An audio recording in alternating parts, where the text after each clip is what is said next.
Good day mga boss, meron tayong unit na kalikutin ngayon, Toyota Hilux 2007 model.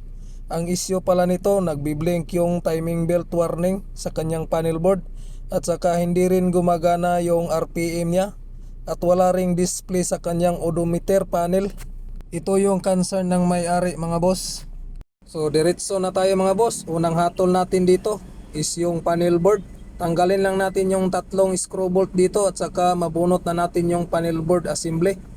Ang kasunod na ginawa natin dito mga boss ay basic muna tayo, linis-linis tayo kasi ang suspitsa natin dito is yung mga sakit ay nag-loose contact lang.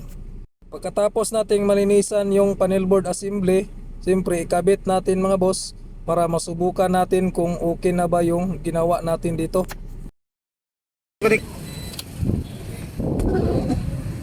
Nihok na. Start.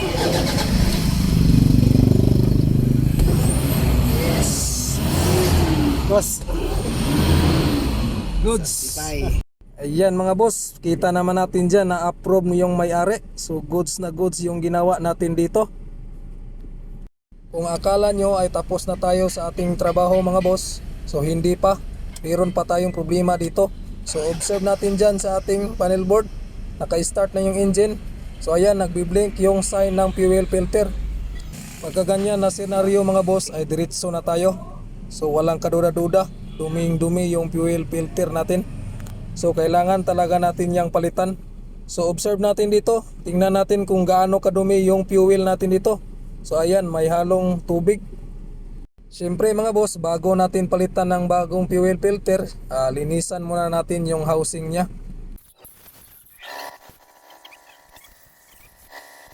Pagkatapos nating malinisan lahat, siyempre palit na tayo ng bagong fuel filter at saka yung mga o-ring nya.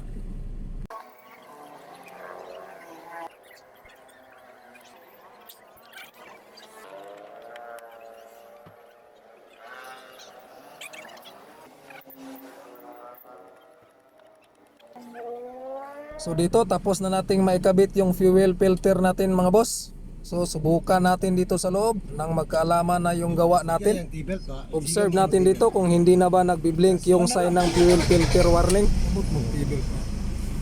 Ayun, kita naman natin dyan mga boss na wala nang nagbiblink na sign ng fuel filter warning. So goods na yung gawa natin dito. Another satisfied customer na naman mga boss. Sana sa video na ito mga boss ay may natutunan kayo at may nakukuha kayong idea kahit nasa simpleng pamamaraan lamang. At kung nagustuhan nyo rin naman yung mga videos natin mga boss, paki-follow, like and share naman mga boss sa ating munting page. Walang iba kundi ang Dex Autotech. Maraming salamat nga pala sa ating bagong followers at customer rin natin. So maraming salamat sa tiwala sir. So ingat kayo palagi sa biyahe. God bless.